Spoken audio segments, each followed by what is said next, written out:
Chapter 6, Trigonometric Function, 6.5, Self-exercise 6.8.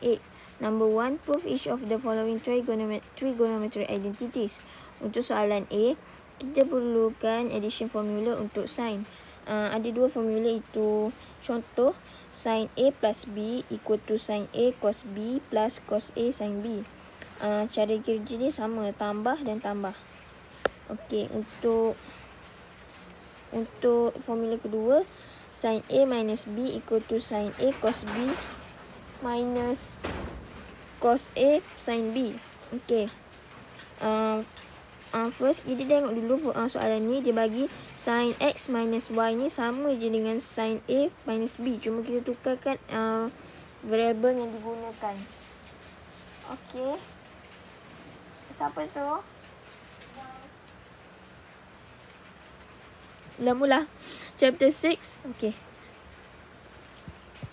Chapter 6, Trigonometric Function, 6.5, Self-exercise 6.8. Number 1, prove each of the following trigonometric identities.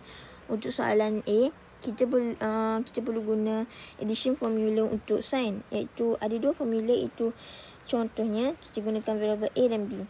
Sin A plus B equal to sin A cos B plus cos A sin B. Okey, untuk formula kedua, sin A minus B equal to sin A cos B minus cos A sin B. Okey, cara kerja yang digunakan tambah sini, di sini juga kita gunakan tambah. Yang jika di sini tolak, di sini juga tolak. Okey, kita tengok soalan A ni. Dia bagi soalan sin X minus Y. Sin X minus Y ni sama dengan sin A minus B. Okey, sin X plus Y. Sin X plus Y ni sama dengan sin A plus B. So, kita ambil je berdasarkan formula ni. Dia susun sin X cos Y minus, sebab dia minus, cos X sin Y minus sin X cos Y plus cos X sin Y. Okey, lepas tu kita susun macam biasa. Negatif ni darab dengan positif dapat negatif. Dapatlah negatif 2 cos X sin Y. Okey, jawapan ni sama. So, okey. Kita teruskan dengan soalan B. Soalan B ni kita gunakan addition formula untuk tangent. Okey, tangent A plus tangent pi per 4 per 1 tolak tangent A tangent pi per 4. Okey, untuk pi per 4 ni kita tukarkan kepada degree kerana A berada dalam keadaan radian. Okey, untuk tukar kepada degree, kita darab dengan 180 per pi.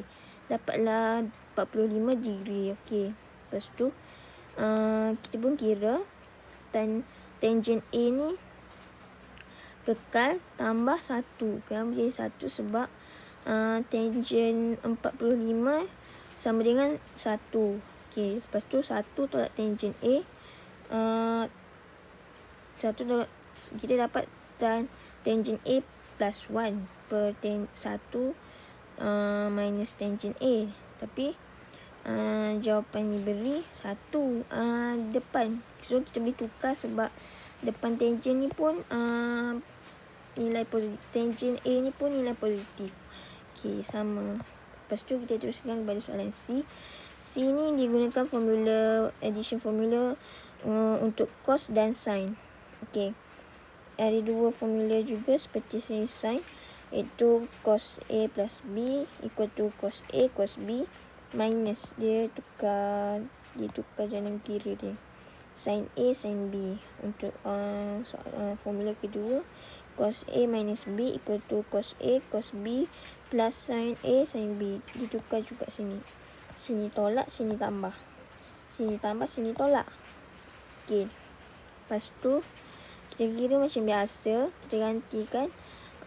Lepas tu dapatlah 2 sin X sin Y dengan per 2 sin X cos Y. Okey, kita boleh potong ni.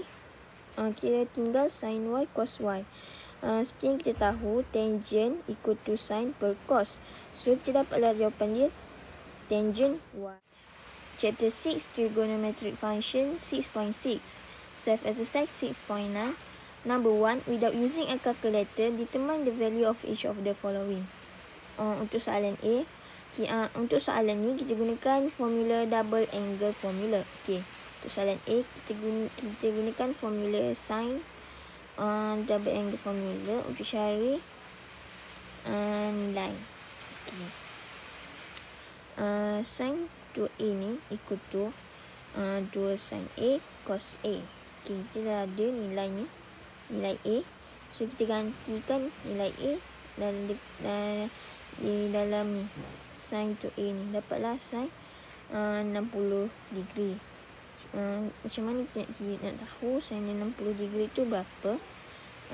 Kita tengok ni segitiga ni. Kita cari sin 60 degree. Okey.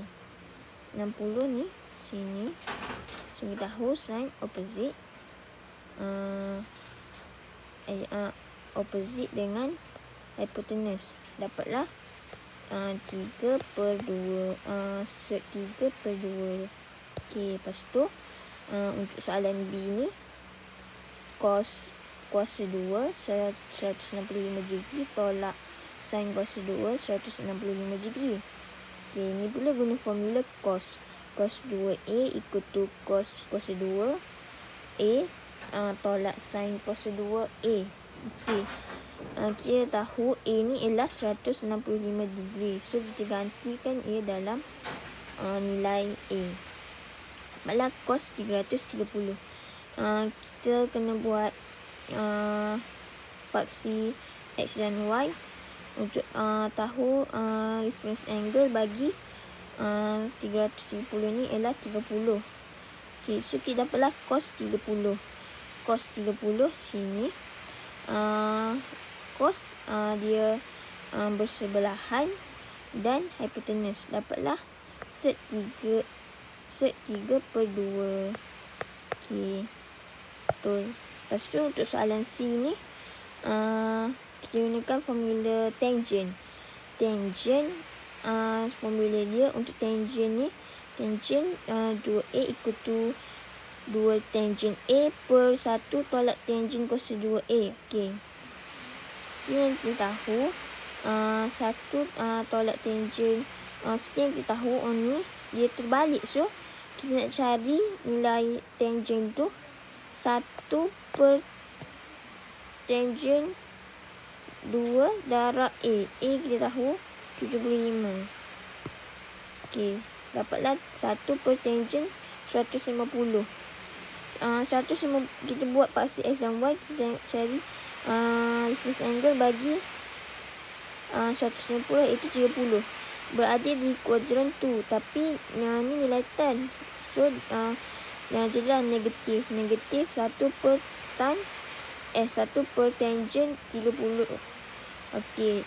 Tangent 30 tangent opposite dan bersebelahan kan.